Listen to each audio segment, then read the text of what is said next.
Hi friends, आप सभी का हमारे चैनल पे स्वागत है। फ्रेंड्स, आज के इस वीडियो के माध्यम से क्लास 10th साइंस का थर्ड चैप्टर जिसका नाम है धातु एवं अधातु, मेटल्स एंड नॉन मेटल्स। तो आज के इस वीडियो के माध्यम से हम इन्हीं चैप्टर के बारे में स्टडी करने वाले हैं। इसके पहले हमने चैप्टर फर्स्ट और चैप्टर सेकंड को बहुत ही अच्छे ढंग से कवर करवा रखा है। अगर आप उन वीडियोज़ को नहीं देखे हैं तो एक बार डिस्क्रिप्शन चेक कर लेना या प्लेलिस्ट में लिंक मिल जाएगा, आप वहाँ से भी जा कर के विजिट कर सकते हैं। ठीक, तो सबसे पहले हम यहाँ पे चैप्टर का नाम समझते हैं कि धातु एवं अधातु होते क्या हैं, धातु और अधातु की डिफिनेशन क्या है। उसके बाद हम इसके मेन प्रॉपर्टीज़ के बारे में डिस्कस करेंगे जो आपके सिलेबस में है। ठीक, तो इस चैप्टर से पेपर में बहुत सारे क्वेश्चन पूछे जाते हैं, तो वीडियो बहुत ही मोस्ट इंपॉर्टेंट है। वीडियो में एंड तक बने रहना। उसके पहले वीडियो को लाइक कर देना। चैनल पे नए आए हैं तो चैनल को सब्सक्राइब करके साथ में सारे बेल आइकन भी प्रेस जरूर कर देना। ठीक, तो आइए सबसे पहले हम समझते हैं कि धातु क्या होती है और इसका एग्जाम्पल भी हम समझेंगे। ठीक ना, तो धातु ऐसे तत्व, धातु का डेफिनेशन कैसे देंगे, ऐसे तत्व जिनमें चमक होती है तथा आघात वर्धनीयता का गुण होता है। सबसे पहले इसमें क्या होगा भाई, इसमें चमक होगा। ठीक, उसके बाद सेकंड जो इसकी प्रॉपर्टीज होगी, क्वालिटी होगी, इसमें आघात वर्धनीयता का गुण होगा। क्या बोलेंगे, ऐसे तत्व जिसमें चमक होती है तथा आघात वर्धनीयता का गुण होता है, साथ ही साथ ये ऊष्मा तथा विद्युत के सुचालक होती है, उस तत्व को हम क्या बोलेंगे, धातु बोलेंगे, मेटल्स बोलेंगे। एग्जाम्पल के तौर पे धातु एग्जाम्पल क्या हो जाएगा, सोना, चांदी, कॉपर, आयरन, एल्युमिनियम, ये सब क्या हो जाएंगे, तो धातु हो जाएंगे। अब केमिस्ट्री में टोटल कितने तत्वों को खोजा गया है, तो सबको पता होगा कि कुल 118 तत्व।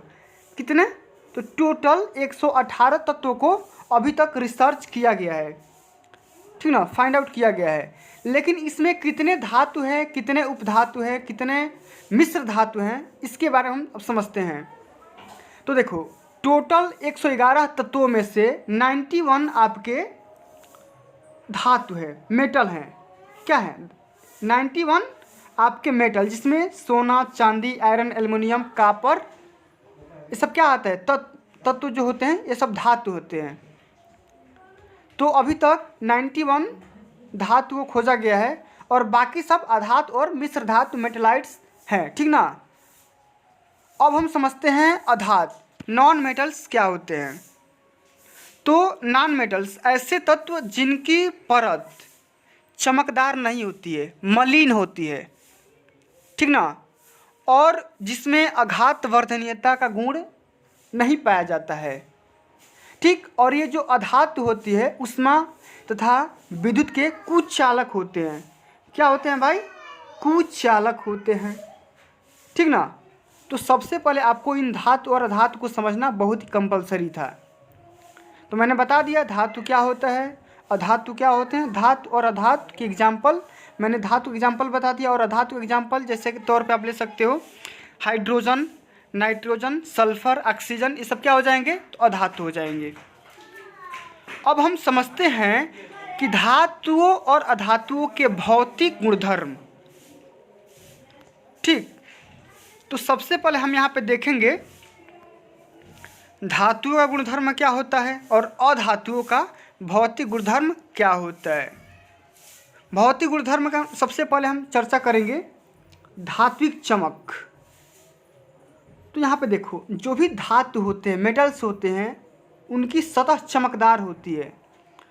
किसी भी धातु का सरफेस आप देखोगे तो चमकदार होगा, शाइनिंग होगा, चमकता हुआ नजर आएगा।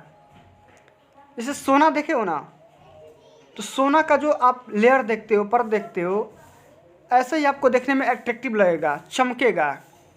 चांदी, ठीक, उसका भी सतह जो होता है चमकदार होता है, समझ गए। लेकिन वहीं हम बात करेंगे अधातु का, तो अधातुओं की जो परत होती है, सतह होती है, वो चमकीली नहीं होती है।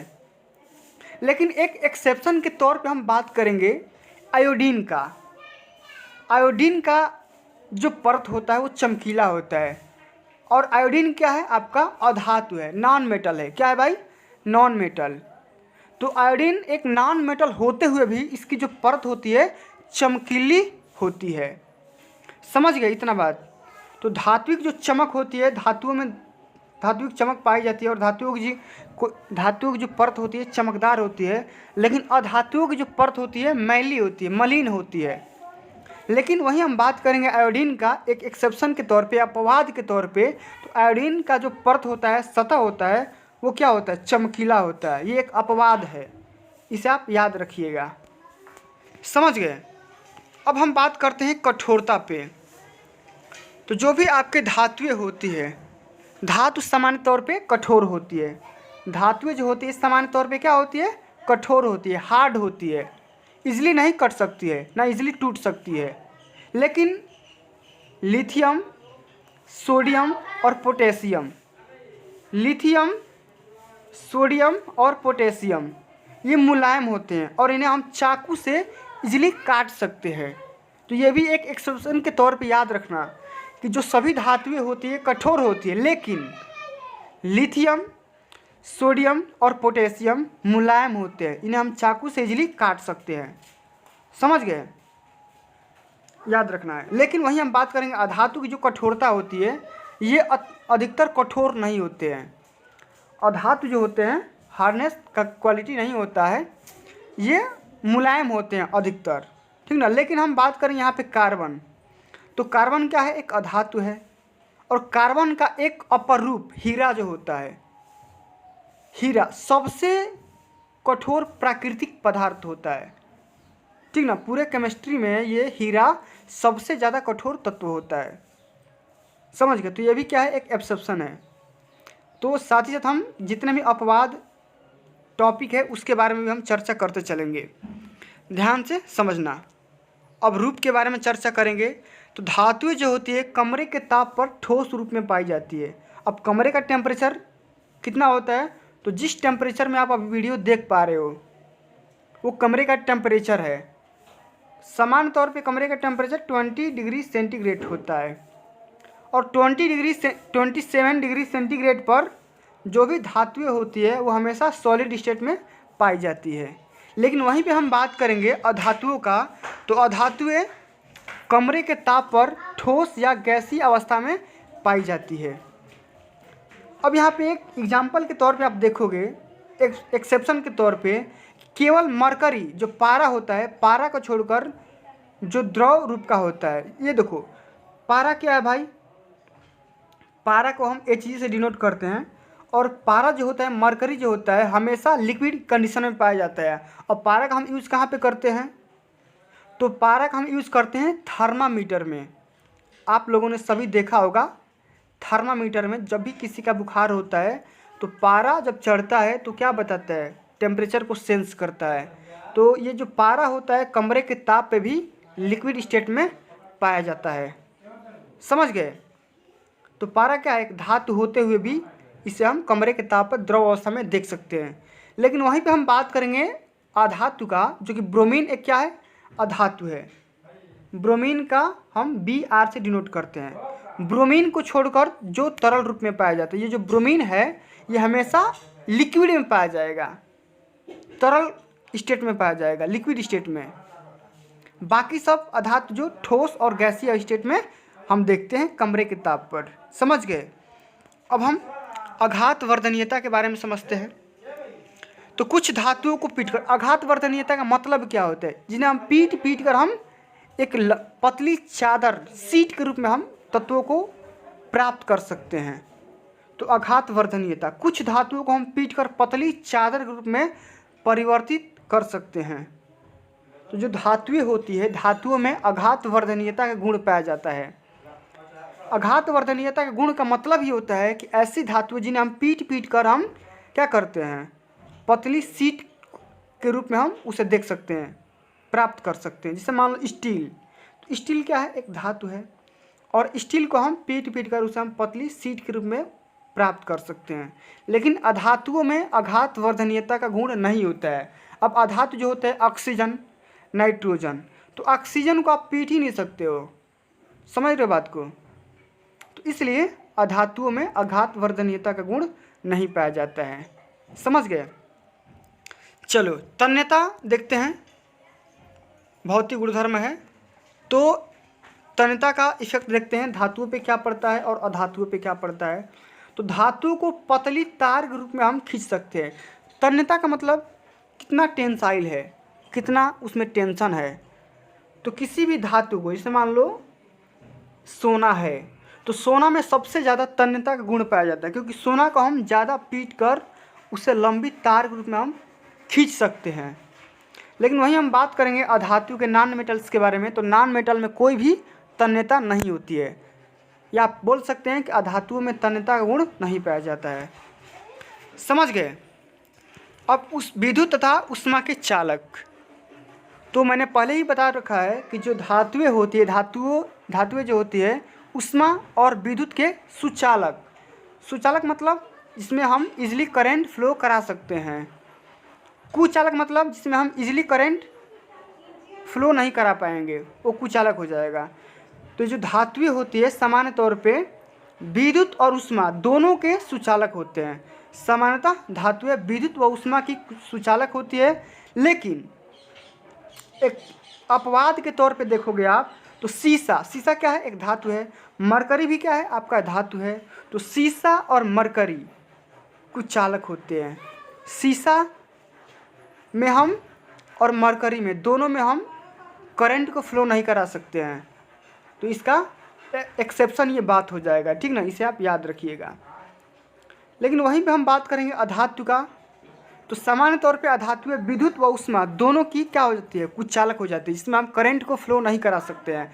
और आप ऑक्सीजन में क्या कर सकते हैं, करंट फ्लो नहीं कर पाएगी। नाइट्रोजन में भी क्या कर सकते हैं आप, करंट को फ्लो नहीं करा पाएंगे। लेकिन ग्रेफाइट जो कि कार्बन का एक अपरूप होता है, ग्रेफाइट क्या है, एक भाई सुचालक है। ग्रेफाइट आप देखें हैं, सभी लोग देखे होंगे, पेंसिल सभी ने चलाया होगा, और पेंसिल की जो नोक बनी होती है भाई, उसमें ग्रेफाइट पाया जाता है, और उस पेंसिल की नोक में करंट इजीली फ्लो कर सकता है। समझ गए। इस प्रकार अब हम देखते हैं घनत्व के बारे में। घनत्व सामान्यतः अधिक घनत्व व उच्च गलनांक इसमें होता है। धातुओं में क्या होता है, हायर डेंसिटी और हायर गलनांक होता है, ठीक ना।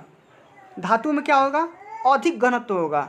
अब घनत्व क्या होता है, तो कम से कम एरिया में कितना मॉलिक्यूल्स उसमें समाहित कर सकता है, उसे हम चीज़ को क्या बोलेंगे, घनत्व बोलेंगे। तो धातुओं में क्या होता है, अधिक घनत्व होता है और उच्च गलनांक होता है। लेकिन सोडियम तथा पोटेशियम का घनत्व तथा गलनांक सबसे कम होता है। और सामान्य तौर पे अधातुओं का घनत्व और गलनांक कम होता है।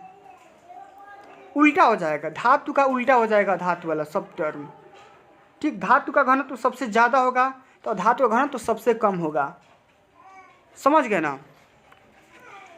अब ध्वनिक देखते हैं। ध्वनिक मतलब साउंड। तो धातुएं कठोर सतह से टकराने पर आवाज़ पैदा करती है। जैसे स्टील को जब आप पीटोगे तो उसमें से क्या होगी, साउंड निकलेगा। इसीलिए हम बोलते हैं कि धातुओं में जो होती है, धातु की जो भी कठोर सतह को आप क्या बोलोगे, पीटोगे तो उसमें से आवाज़ निकलेगी। लेकिन अधातुएं जो होती है ध्वनिक नहीं होती है, या अधातुओं में से ध्वनि उत्पन्न नहीं हो सकती है। समझ गए। अब ऑक्साइड समझ लेते हैं। अधिकतर धातुएं क्षारकीय ऑक्साइड बनाती है। क्षारकीय मतलब इसे MgO, मैग्नीशियम ऑक्साइड। ये जो धातुएं होती है हमेशा क्षारकीय एल्कली ऑक्साइड बनाएंगे, लेकिन अधातु जो होंगे हमेशा अम्लीय ऑक्साइड बनाएंगे, जैसे SO2 सल्फर डाइऑक्साइड। समझ गए। तो इस प्रकार जो भी धातुएं होती है हमेशा क्षारकीय ऑक्साइड बनाएंगी, और अधातुएं जो होती है हमेशा अम्लीय ऑक्साइड बनाएंगी। तो इस तरीके से हमने 9 भौतिक गुणधर्मों को देखा, जो कि कोई भी धातु और अधातु इससे फॉलो करती है, ठीक। तो फ्रेंड्स आज के लिए बस इतना ही। अगले लेक्चर के माध्यम से हम समझेंगे धातुओं के रासायनिक गुणधर्म। तो धातुओं का रासायनिक गुणधर्म क्या होता है, इसको समझने के लिए हम एक अलग से इसका सेपरेट वीडियो लेकर के आएंगे। इस लेक्चर के माध्यम से हम बस खाली यही समझे कि धातुओं तथा अधातुओं के भौतिक गुणधर्म क्या होता है। समझ लिए। तो टोटल 9 इसका भौतिक गुणधर्म था, हमने बारीकी से समझ रखा है। तो आइए हम समझते हैं कि धातुओं के रासायनिक गुणधर्म क्या होते हैं और किन किन चीज़ों पे डिपेंड करते हैं। तो मेनली हम इसके अंतर्गत 5 टॉपिक के बारे में डिस्कस करेंगे। और सबसे पहले हमारा टॉपिक होगा वायु के साथ अभिक्रिया। जो भी धातुएं होती हैं एयर के साथ किस तरह से रिएक्शन करती है उसको पहले हम देखते हैं। तो समझिए, जो भी धातुएं होती है ऑक्सीजन के साथ अभिक्रिया करके धातु ऑक्साइड बनाती है। जो भी धातुएं होती है वो क्या करती है, वायु मतलब ऑक्सीजन, वायु का मतलब क्या होता है, ऑक्सीजन। ठीक, धातुएं ऑक्सीजन के साथ अभिक्रिया करके धातु ऑक्साइड बनाती है। देखो यहाँ पे धातु प्लस ऑक्सीजन। ठीक, जब आप आपस में इन दोनों का रिएक्शन कराओगे तो आपको रिजल्ट क्या मिलेगा, यहाँ पे धात्विक ऑक्साइड या धातु ऑक्साइड। एग्जाम्पल के तौर पे यहाँ पे देखो, कॉपर में जब आप ऑक्सीजन के साथ रिएक्शन कराओगे तो आपको मिलेगा यहाँ पे कॉपर ऑक्साइड, जो कि क्या है, एक धात्विक ऑक्साइड है। किसका ऑक्साइड है, तो कॉपर का। और एक कॉपर ऑक्साइड का कलर कैसा होता है, तो ब्लैक कलर का होता है। कैसा होता है, काला होता है। इसे भी आपको याद रखना है, समझ गए। इसी प्रकार एल्युमिनियम को जब आप एयर के साथ क्रिया कराओगे तो एल्युमिनियम ऑक्साइड बनाएगा। मैग्नीशियम के साथ क्रिया कराओगे तो मैग्नीशियम ऑक्साइड बनाएगा। और रिएक्शन को किस तरीके से बैलेंस करना है ये तो मैंने पहले ही चैप्टर के माध्यम से समझा रखा है। तो धातुएं ऑक्सीजन के साथ अलग अलग तरह से अभिक्रिया दिखाती है या शो करती है, समझ गए। चलिए आगे अब यहाँ पे हम देखते हैं, पोटेशियम और सोडियम वायु में आकस्मिक आग पकड़ लेते हैं। जिसे रोकने के लिए इन्हें हम केरोसिन के तेल में डुबो कर रखते हैं। देखिए, सोडियम और पोटेशियम ये एयर के साथ क्रिया जब करेगी तो क्या हो जाएगा, कभी भी आप सुना होगा, आपने सुने होंगे कि जो भी पोटेशियम या सोडियम होते हैं केरोसिन की तेल में डुबो कर रखा जाता है। ये एयर में तुरंत आएगा तो एयर के साथ कांटेक्ट करके रिएक्शन करके जलना स्टार्ट हो जाएगा, बर्न हो जाएगा। इसलिए हम सोडियम और पोटेशियम को क्या करते हैं, एयर के साथ रिएक्शन ना करा करके इसे हम तेल में रखते हैं। किस तेल में, केरोसिन के, मिट्टी के तेल में रखते हैं, समझ गए। वहीं पे हम देख लेते हैं कुछ एक्सेप्शन टर्म्स यहाँ पे दिए गए हैं। मैग्नीशियम, एल्युमिनियम, जिंक और लेड वायु के साथ धीरे धीरे अभिक्रिया करते हैं। इन्हें धातुओं पर ऑक्साइड की परत चढ़ जाती है। इन धातुओं पर क्या होती है, ऑक्साइड की परत चढ़ जाती है। मान लो ये आपका मैग्नीशियम का टुकड़ा है और एयर के साथ कराओगे क्रिया तो क्या हो जाएगा, इस पर एक लेयर चढ़ जाएगा। ठीक, आयरन वायु में गर्म करने पर प्रज्वलित नहीं होता है। प्रज्वलित मतलब क्या होता है, जलता नहीं है, इसमें आग नहीं पकड़ता है। जो आयरन होता है वायु के कम संपर्क में जब आता है तो जलता नहीं है, लेकिन ज्वाला में लौह चूर डालने पर वे तेज़ी से जलने लगते हैं। ज्वाला मतलब जब आग वहाँ पकड़ा हुआ है और यहाँ पे लोहे का चूर्ण डालोगे तो आग तेज हो जाएगी, क्रिया को ये बढ़ा देगा। ठीक, वही हम कॉपर भी क्या है, प्रज्वलित नहीं होता है, लेकिन उस पर काले रंग के कॉपर ऑक्साइड की परत चढ़ जाती है। अभी मैंने बताया कॉपर को ऑक्सीजन के साथ किस तरीके से क्रिया कराओगे। ठीक, अब चांदी और सोना, चांदी और सोना ऑक्सीजन के साथ अभिक्रिया नहीं करते हैं। ठीक, अब हम देखेंगे उभयधर्मी ऑक्साइड। उभयधर्मी ऑक्साइड मतलब वे धातु ऑक्साइड जो अम्ल तथा क्षार दोनों से अभिक्रिया करते हैं। अम्ल से भी करेंगे, क्षार से भी करेंगे। तो अम्ल तथा क्षार दोनों से अभिक्रिया करने वाले धातु ऑक्साइड को हम क्या बोलेंगे, उभयधर्मी ऑक्साइड बोलेंगे। और ये जो अम्ल और क्षार से क्रिया करते हैं, जो क्रिया करने के बाद ये लवण और जल बनाते हैं। ठीक, जैसे मान लो यहाँ पे एल्युमिनियम ऑक्साइड है। ठीक, और एल्युमिनियम ऑक्साइड को हाइड्रोक्लोरिक एसिड के साथ जब आप रिएक्शन कराओगे तो यहाँ पे देखो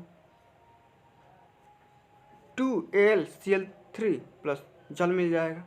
यानी कि ये यहाँ पे क्या मिल गया आपको, लवण मिल गया, साथ में आपको जल मिल गया। इसी तरीके से आप AlCl3 को या Al2O3 को जब आप सोडियम हाइड्रोक्साइड से क्रिया कराओगे तो सोडियम एल्यूमिनेट मिलेगा, साथ में आपको जल मिल जाएगा। तो इस प्रकार हमने देखा कि जो भी धातु होती है किस तरह से ऑक्सीजन के साथ क्रिया करती है, समझ गए। अब हम देखेंगे धातुओं को जल के साथ क्रिया करा के देखेंगे। किसके साथ, तो जल के साथ, सेकंड टॉपिक है। तो देखिए, जब भी कोई धातु होता है जल के साथ क्रिया करता है तो धातु ऑक्साइड बनाएगा लेकिन हाइड्रोजन मुक्त करेगा। जो धातु होते हैं जल के साथ क्रिया करेंगे, ठीक, और यहाँ पे क्या करेंगे, हाइड्रोजन मुक्त करेंगे। और वही धातु ऑक्साइड को फिर अब जल के साथ क्रिया कराओगे तो धातु हाइड्रोक्साइड बनेगा, आपको मिलेगा। तो इन टॉपिक को याद रखना। अब हम देखते हैं जल आपका तरह तरह का जल हो सकता है, ठंडा जल हो सकता है, गर्म जल हो सकता है, स्टीम हो सकता है। तो अलग अलग जो भी धातु है उसको हम देखते हैं कि गर्म जल से ये कैसे रिएक्शन करेगा, ठंडा जल से कैसे ये रिएक्शन करेगा। इसी प्रकार स्टीम से किस तरह से धातु रिएक्शन कर रहे हैं, तो इस ग्राफ के माध्यम से समझते हैं। ठीक, ये धातु दिया गया है। अब धातु हम क्या करें, गर्म जल के साथ क्रिया कराएंगे। तो ऐसा धातु जो गर्म जल के साथ क्रिया करता है वो है आपका मैग्नीशियम। जो ठंडे जल के साथ क्रियाशील होते हैं वो सोडियम, पोटेशियम, कैल्शियम। भाप के साथ क्रियाशील करने वाले जो भी धातु हैं वो एल्युमिनियम, आयरन, जिंक। और जो जल के साथ कोई रिएक्शन नहीं करेंगे, जैसे शीशा हो गया, लेड, कापर, सोना, चांदी, ठीक, ये सब जल के साथ कोई रिएक्शन नहीं करेंगे। लेकिन कैल्शियम और मैग्नीशियम जल के साथ अभिक्रिया करने पर तैरने लगते हैं। क्या करेंगे, तैरने लगते हैं, क्योंकि हाइड्रोजन गैस के बुलबुले धातु के साथ चिपक जाते हैं। हाइड्रोजन गैस के जो बुलबुले होते हैं धातु के साथ चिपक जाते हैं। तो इस प्रकार हमने ये भी समझ लिया। ठीक, इसका एग्जाम्पल हम यहाँ पे देखेंगे। सोडियम को जब आप जल से क्रिया कराओगे तो सोडियम हाइड्रोक्साइड बनेगा और साथ में हाइड्रोजन गैस मुक्त होगी। कुछ यहाँ का आपको ऊष्मा भी क्या होगा, मिलेगा। ठीक, तो अब यहाँ पे देखो, कैल्शियम को जब जल से क्रिया कराओगे तो कैल्शियम हाइड्रोक्साइड मिलेगा, साथ में जल मिलेगा। मैग्नीशियम के साथ वही बात, एल्युमिनियम के साथ भी वही बात, आयरन के साथ भी सेम टू सेम वही बात होगा, हाइड्रोजन सब में मिलेगा, हाइड्रोजन गैस रिलीज होगी। अब थर्ड टॉपिक हम समझ लेते हैं, धातुओं की तनु अम्ल के साथ क्रिया या अभिक्रिया। तो जो भी धातु होते हैं वो तनु अम्ल के साथ क्रिया करके लवण और हाइड्रोजन गैस बनाते हैं। लवण बनाएंगे, साथ में हाइड्रोजन गैस रिलीज होगा। यहाँ पे देख लेते हैं, आयरन को हम जब तनु अम्ल मतलब हाइड्रोक्लोरिक एसिड के साथ क्रिया कराओगे तो फेरिक क्लोराइड बनेगा, फेरस क्लोराइड, और साथ में यहाँ पे यहाँ पे हाइड्रोजन गैस मिल जाएगी। मैग्नीशियम के साथ जब भी आप हाइड्रोक्लोरिक एसिड को क्रिया कराओगे तो मैग्नीशियम क्लोराइड और साथ में हाइड्रोजन मुक्त, जिंक क्लोराइड साथ में हाइड्रोजन मुक्त, एल्युमिनियम क्लोराइड साथ में हाइड्रोजन मुक्त हो जाएगा। ठीक, इस प्रकार हमने ये भी समझ लिया। और यहाँ पे देखो, कापर, सोना, कापर, चांदी और मरकरी तनु अम्ल के साथ अभिक्रिया नहीं करते हैं। ये सब क्या है, तो तनु अम्ल के साथ रिएक्शन नहीं करेंगे। ठीक, अब धातुओं की अन्य धातु लवण के साथ हम क्रिया करा के देखेंगे क्या हो रहा है। देखो, जब भी कोई धातु है और धातु को लवण के साथ क्रिया कराओगे तो सबसे पहले आपको लवण मिलेगा, उसके बाद धातु मिलेगा, अलग अलग, सेम प्रोसेस वही होगा। ठीक, और अधिक अभिक्रियाशील धातुएं अपने से कम क्रियाशील धातुओं को उनके यौगिक के विलयन से विस्थापित कर देता है और यह धातुओं की सक्रियता श्रेणी पर डिपेंड होता है। अब सक्रियता श्रेणी हम देखेंगे किस प्रकार, कौन सा तत्व ज़्यादा सक्रिय है, कोई कम सक्रिय है, ठीक ना, उसको समझते हैं। तो अधिक क्रियाशीलता में सबसे पहले आपका आता है पोटेशियम, फिर सोडियम। कम क्रियाशील में आ जाएगा आपका यहाँ पे कैल्शियम, मैग्नीशियम, एल्युमिनियम। अधिक क्रियाशील में कौन कौन आएगा? 4 आएंगे। कौन कौन? पोटेशियम, सोडियम, कैल्शियम और मैग्नीशियम। लेकिन ये घटती हुई श्रेणी में आएगा। सबसे अधिक क्रियाशील होगा पोटेशियम, उससे कम सोडियम, उससे कम कैल्शियम, उससे कम मैग्नीशियम, फिर कम एल्युमिनियम, जिंक, आयरन, लेड। अब इस तरह क्या हो जाएगा? घटती हुई श्रेणी में आएगा। ठीक, फिर यहाँ पे देखेंगे हाइड्रोजन, कॉपर, मरकरी। ठीक, और लास्ट में सबसे कम जो आएगा आपका ये Au। ठीक, इस प्रकार। अब हम सबसे लास्ट टॉपिक को देख लेते हैं कि धातुओं की अधातुओं के साथ अभिक्रिया कराने पे क्या मिलता है। तो तत्वों की अभिक्रियाशीलता संयोजकता कोष को पूर्ण करने के लिए प्रवृत्ति के रूप में समझी जा सकती है। धातु के परमाणु अपने संयोजकता कोष से इलेक्ट्रॉन त्याग करते हैं और धनायन बनाते हैं। सही बात है। और जो अधातु होते हैं, अधातु के परमाणु संयोजकता कोष में इलेक्ट्रॉन ग्रहण कर ऋणायन बनाते हैं। ठीक, जैसे यहाँ पे दिखाया गया है NaCl। NaCl का निर्माण कैसे होता है? तो यहाँ पे देखो, NaCl का जब भी आप इसका इलेक्ट्रॉनिक विन्यास करोगे तो 281 होता है। अब 281 लास्ट में जो यहाँ पे एक इलेक्ट्रॉन बच गया, ये क्या हो जाएगा? किसी को दे देगा। ठीक, क्या करेगा? किसी को देगा। तो देने को क्या बोलेंगे? इलेक्ट्रॉन त्याग देगा। इसे यहाँ पे Na+ और यहाँ पे एक इलेक्ट्रॉन दे दिया। ठीक, इसी प्रकार क्लोरीन को देख लो, 287 होता है, 17 होता है क्लोरीन 17, तो 287। तो ये क्या करेगा? अब कोष को पूर्ण करने के लिए एक इलेक्ट्रॉन इसको चाहिए, तो एक माइनस लगा दो। मतलब कोष को पूरा करने के लिए एक इलेक्ट्रॉन ये क्या कर रहा है?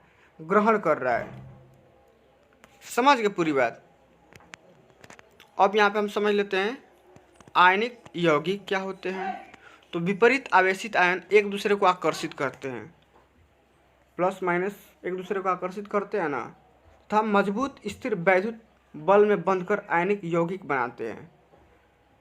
ठीक, अब आयनिक यौगिक के गुणधर्म क्या होता है उसको देख लेते हैं। भौतिक प्रकृति, ये ठोस तथा कुछ कठोर होते हैं।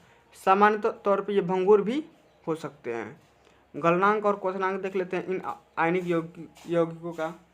तो आयनिक यौगिक का गलनांक और क्वथनांक बहुत ही अधिक होता है। वहीं बात करें घुलनशीलता के लिए, तो आयनिक यौगिक प्रायः जल में घुलनशील व केरोसिन, पेट्रोल जैसे विलायकों में अविलेय होते हैं। जैसे अविलेय मतलब सोडियम, पोटेशियम केरोसिन के तेल में रखे थे ना, अविलेय, उसमें कुछ नहीं होता था।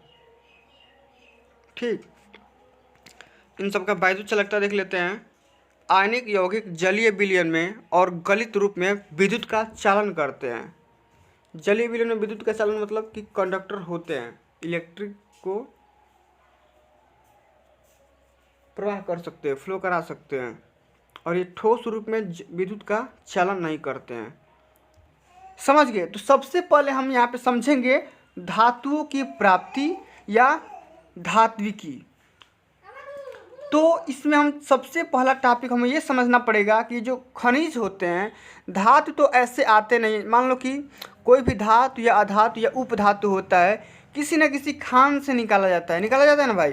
तो मान लो कोई भी खान है, माइनिंग करके उसे हम किसी भी धातु को या अधातु को या उपधातु को हम प्राप्त करते हैं। लेकिन क्या वो धातु जो होता है डायरेक्टली इस अवस्था में पाया जाता है कि हम डायरेक्टली उसका यूज कर लें? से मान लो सोना है, सोना खान से निकाला गया माइनिंग करके, तो क्या हम उस सोने को हम तुरंत यूज में कर लेंगे, आभूषण तुरंत उससे बना लेंगे? तो नहीं।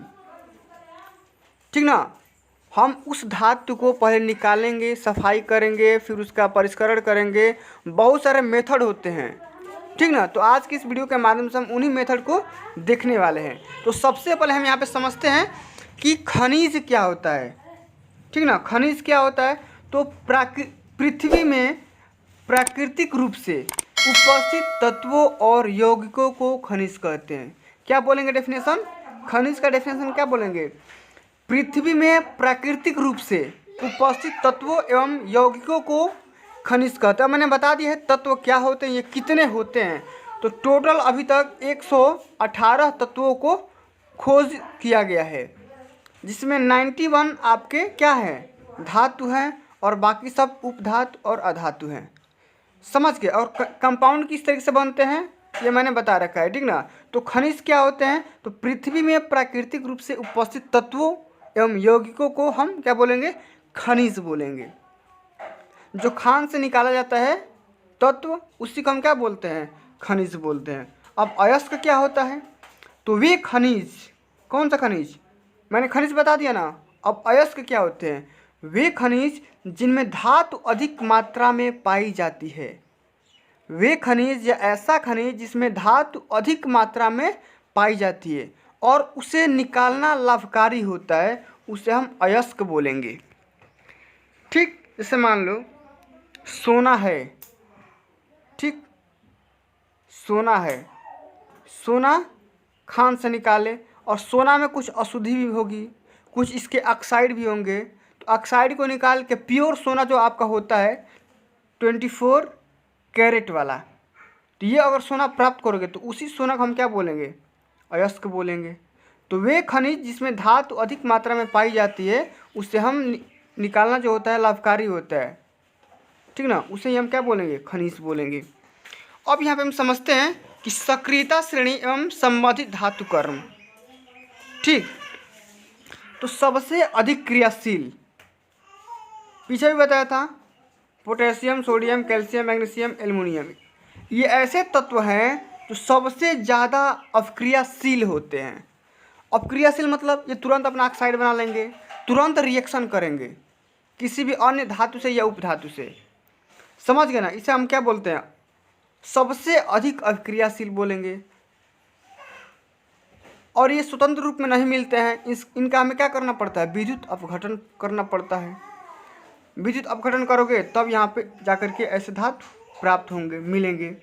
और इससे कम मैंने एक सीरीज बताया था यहाँ पे, ये वाली सीरीज देखो, ये सबसे अधिक अवक्रियाशील, घटती अवक्रियाशीलता, sodium, potassium, calcium, magnesium, aluminium, zinc, ठीक ना। इस तरीके से मैंने पूरा विधिवत तरीके से बताया है, उस लेक्चर को जरूर जाके एक बार देख लेना, ठीक ना।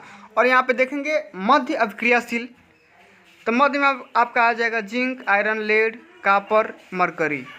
ठीक, ये सल्फाइड, ऑक्साइड तथा कार्बोनेट अयस्क के रूप में कार्बन द्वारा अपचयन के माध्यम से ये सब प्राप्त होते हैं।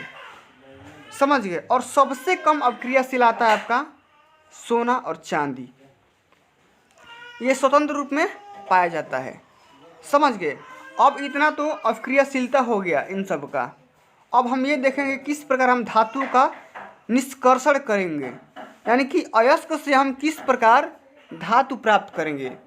निष्कर्षण का मतलब क्या होता है, अयस्कों से धातु प्राप्त करने की जो प्रक्रिया होती है वही आपकी क्या होती है, निष्कर्षण कहलाती है।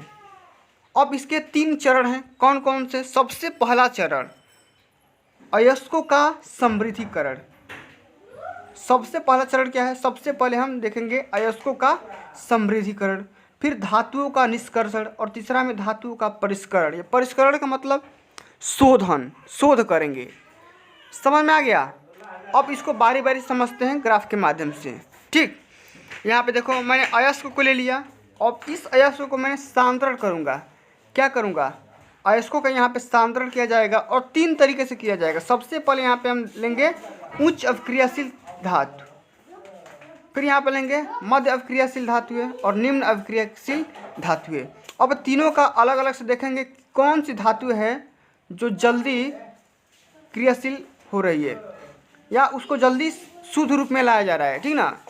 तो हम देखेंगे यहाँ पे कि जो भी उच्च अवक्रियाशील धातुएं होती है वो डायरेक्ट क्रिया करके तुरंत अपने आप को प्योर बना लेती है, शुद्ध बना लेती है।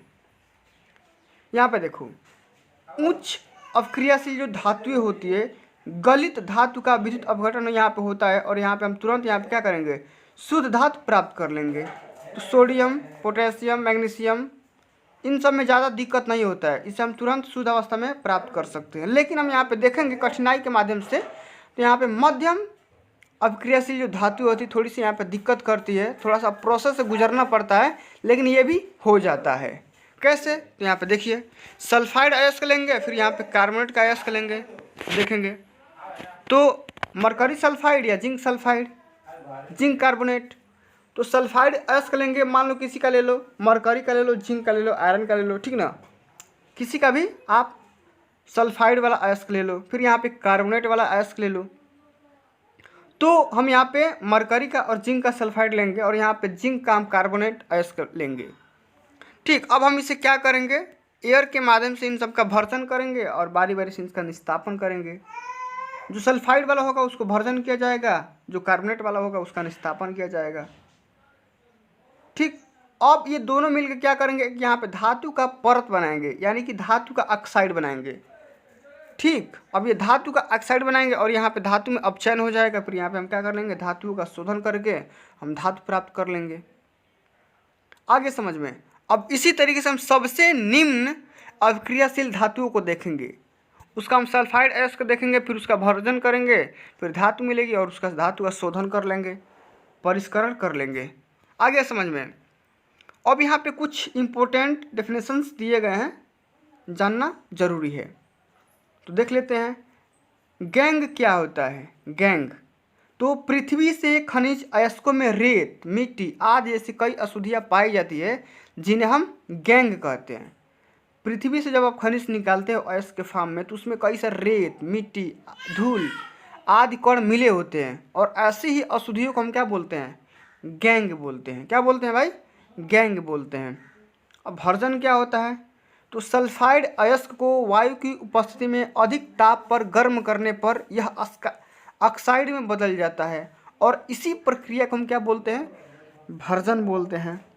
क्या बोलेंगे? मैंने जिंक का ऑक्साइड लिया था ना, सल्फाइड लिया था ना, तो सल्फाइड अयस्क को वायु की उपस्थिति में अधिक टेम्परेचर पे गर्म करने पर यह ऑक्साइड में बदल जाता है।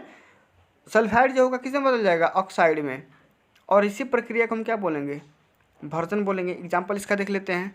मान लो यहाँ पर जिंक सल्फाइड दिया गया है और जिंक सल्फाइड को ऑक्सीजन में क्या करेंगे? हाई टेम्परेचर पे गर्म कर देंगे। जब गर्म करेंगे तो जिंक ऑक्साइड बना लेगा यहाँ पे, ठीक, और यहाँ पे क्या कर SO2 गैस रिलीज हो जाएगी। इसी प्रकार मरकरी सल्फाइड, ठीक, अब इसको क्या करेंगे? ऑक्सीजन में क्या करेंगे? अधिक टेम्परेचर पे गर्म करेंगे, तो यहाँ पे अपना ऑक्साइड बनाएगा, साथ में SO2 गैस को रिलीज करेगा। आगे समझ में। अब निस्तापन देखते हैं। तो निस्तापन क्या होता है? भर्जन सल्फाइड के लिए होता है, ये कार्बोनेट के लिए होता है। तो कार्बोनेट अयस्क को सीमित वायु में अधिक टेम्परेचर पे गर्म करने पर यह ऑक्साइड में बदल जाता है। इस प्रक्रिया को हम क्या बोलेंगे? निस्तापन बोलेंगे। इसमें क्या था? इसमें था कि सल्फाइड अयस्क को एयर की उपस्थिति में हाई टेम्परेचर पर गर्म करेंगे। इसमें क्या करेंगे? कार्बोनेट अयस्क को सीमित वायु में, ठीक, अधिक टेम्परेचर पर गर्म करेंगे और जो यहाँ पे ऑक्साइड मिलेगा उसी प्रक्रिया को हम क्या बोलेंगे? निस्तापन बोलेंगे। और यहाँ पे हम जिंक का कार्बोनेट लेंगे और इसका अधिक टेम्परेचर में गर्म करेंगे तो जिंक ऑक्साइड में चेंज हो जाएगा, साथ में यहाँ पे CO2 गैस रिलीज हो जाएगी। अब यहाँ इसी तरीके से हम देख लेते हैं अपचयन क्या होता है। तो धातु ऑक्साइड से कार्बन जैसे अपचायक का उपयोग कर धातु प्राप्त की जा सकती है, उसे हम क्या बोलेंगे? हम अपचयन बोलेंगे, ठीक ना। तो चलिए अब हम अगले टॉपिक के बारे में चर्चा करते हैं। अगला टॉपिक है हमारा धातु का परिष्करण। तो धातुओं का परिष्करण का मतलब ये होता है कि किस तरीके से आप धातुओं का शोधन करेंगे, धातुओं में जो भी कुछ अशुद्धियाँ मिलती है, अशुद्धियों को किस तरीके से हटाएंगे, ठीक। तो देख लेते हैं। धातुओं में अपद्रव्य को हटाने के लिए सबसे अधिक उपयोगी विधि विद्युत अपघटनी परिष्करण है। इसमें हम क्या करेंगे? विद्युत अपघटनी विधि का हम उपयोग करेंगे और इस विधि के माध्यम से हम क्या करेंगे? धातुओं में जो भी अशुद्धियाँ है उसको हम हटाएंगे। तो इसको हम ग्राफ के माध्यम से और फिगर के माध्यम से समझेंगे। तो सबसे पहले यहाँ पे देख लो, विद्युत अपघटनी परिष्करण विधि है। इसमें हम क्या करेंगे? एक जार लेंगे, पहले आप ये समझ लो, ठीक ना। एक जार लेंगे और उस जार में क्या करेंगे? यहाँ पे मान लो कोई भी अशुद्धि है, ठीक ना, इसको नीचे जो बैठ जाएगी, और इसमें हम क्या करेंगे? CuSO4 का हम क्या करेंगे, अम्लीय विलयन लेंगे। CuSO4 का विलयन लेंगे, टैंक में भर देंगे। अब यहाँ पे हम क्या करेंगे, एक एनोड का और एक कैथोड का छड़ इसमें डाल देंगे। क्या करेंगे, एक एनोड का और एक कैथोड का छड़ इसमें डाल देंगे। अब ये होता है कि जो भी यहाँ पे देखो CuSO4 में जो कॉपर होगा वो क्या करेगा, एनोड और कैथोड पे एक लेयर बनाएगा और इस तरीके से कॉपर अलग हो जाएगा। क्या होगा, कॉपर अलग हो जाएगा और इस प्रकार बस खाली आपको SO4 यहाँ पे खाली विलयन मिल जाएगा। तो इसको हम देख लेते हैं। सबसे पहले हम यहाँ पे देखेंगे एनोड पे हमारा क्या हो जाएगा, अशुद्ध कॉपर यानी कि तांबा आ जाएगा और कैथोड पे हमारा शुद्ध कॉपर आ जाएगा। ठीक, एनोड पे क्या होगा भाई, तो अशुद्ध वाला कॉपर आ जाएगा यहाँ पे देखो प्लस वाला पे, और जो भी आपका शुद्ध कॉपर होगा वो कैथोड पे आके एक कोटिंग हो जाएगा, इसका परत बना लेगा इस तरीके से। ठीक ना। अब होगा क्या, इसका जो विलयन होगा कॉपर CuSO4 का, इसमें हम क्या करेंगे, थोड़ा सा हम क्या करेंगे H2SO4 मिला देंगे, सल्फ्यूरिक एसिड मिला देंगे। और जैसे ही आप सल्फ्यूरिक एसिड मिलाएंगे तो क्या होगा, विद्युत अपघट्य से जब विद्युत धारा प्रवाहित की जाती है तब एनोड से अशुद्ध धातु विद्युत अपघट्य में घुल जाता है और उतने ही मात्रा में शुद्ध कॉपर विद्युत अपघट्य से कैथोड पर निक्षेपित हो जाता है। उसी पे क्या हो जाएगा, जम जाएगा। अविलेय अशुद्धियाँ जो होती है एनोड के तली पर निक्षेपित हो जाती है, जिसे हम एनोड पंख कहते हैं। समझ में आ गया। तो ये थोड़ा सा प्रोसेस था जिसे हमें समझना था। अब आगे समझ लेते हैं संक्षारण क्या होता है। संक्षारण का मतलब क्या होता है, जंग लग जाना। मान लो कोई भी लोहे की, जास्ते की, टीन की वस्तुएं हैं, उस पर हम देखते हैं कि एयर के माध्यम से हम रख देते हैं तो शुष्क एयर या नम एयर के माध्यम से क्या हो जाता है, उस पर अलग से परत चढ़ जाता है, से बोल देते हैं कि इसमें जंग लग गया है। तो जंग लगने की प्रक्रिया को रोकने के लिए हम किसी वस्तु पे क्या कर देते हैं, किसी अन्य धातु का या तो लेप चढ़ा देते हैं, कोटिंग कर देते हैं, नहीं तो उसे पेंट कर देंगे। समझ में आ गया। तो समझ लेते हैं इसको कि धातुएं अपने आसपास अम्ल, आर्द्रता मतलब नमी एवं वायु आदि के संपर्क में आने पर संक्षारित हो जाती है। संक्षारित का मतलब उसमें जंग लग जाता है। ठीक ना। जैसे मान लो यहाँ पे सिल्वर दिया गया है। अब सिल्वर क्या करता है, एयर के संपर्क में आता है और सल्फर के साथ अपक्रिया कर सिल्वर सल्फाइड बना लेता है, जिसके कारण वस्तु काली हो जाती है। ये सिल्वर मतलब ठीक जो भी चांदी वगैरह है। ठीक ना। ये एयर के संपर्क में आएगी और ये किसके साथ, सल्फर के साथ सल्फर सल्फाइड बना लेगा और ये काली पड़ जाएगी। वहीं पे हम कॉपर को देख लेते हैं। तो कॉपर आर्द्र कार्बन डाइऑक्साइड के साथ अपक्रिया करके हरे रंग का कॉपर कार्बोनेट बना लेता है। और लोहा क्या करता है, ये नम एयर के संपर्क में आकर के लोहे पर भूरे रंग के पदार्थ की परत चढ़ जाती है, जिसे हम क्या बोलते हैं, जंग बोलते हैं। लोहा में क्या होता है, मान लो बरसात हुआ, बरसात में नम एयर चली और आके किसी भी लोहे की वस्तु पे एक अलग से परत चढ़ जाएगा, तो उस हम चीज़ को क्या बोलेंगे, जंग लग जाना बोलेंगे। अब इससे बचने का उपाय क्या होगा, संक्षारण से आप किस तरीके से बच सकते हैं, इसकी सुरक्षा आप किस तरीके से करेंगे। तो हम लोहे को जंग लगने से बचाया जा सकता है, किस तरीके से, तो पेंट करके। सबसे पहले उपाय यही है, लोग पेंट कर देते हैं या तेल लगाकर, ग्रीस लगाकर। ठीक, यह सब लेपन करके, क्रोमियम लेपन के द्वारा या एनोडीकरण करके या मिश्र धातु बना करके। तो इतने सारे प्रोसेस हैं, उपाय है जो किसी भी लोहे से बनी वस्तुओं का बचा सकते हैं जंग लगने से। समझ में आ गया। अब यहाँ पे एक टर्म आया है यशद लेपन। ये क्या होता है भाई, इसको देख लेते हैं। तो लोहे एवं इस्पात को जंग से सुरक्षित रखने के लिए उन पर जस्ते यानी जिंक की पतली पर चढ़ा दी जाती है। इसे हम क्या बोलते हैं, यशद लेपन प्रक्रम कहते हैं। क्या बोलेंगे, लोहा का या स्टील का जो भी बर्तन है या कोई भी सामान है, वस्तु है, उसको हम क्या करेंगे, जिंक का एक पतली पर चढ़ा देंगे और इसी प्रक्रम को हम क्या बोलेंगे, यशद लेपन बोलेंगे। आगे समझ में। तो फ्रेंड्स आज के लिए बस इतना ही, मिलते हैं अगली वीडियो में। ये वीडियो आपको अच्छी लगी होगी, हेल्पफुल लगी तो वीडियो को लाइक करना, ज़्यादा से ज़्यादा इस वीडियो को शेयर करना, और अभी तक आपने मेरे चैनल को सब्सक्राइब नहीं किया है तो सब्सक्राइब करके साथ में सारे बेल आइकन प्रेस कर लेना।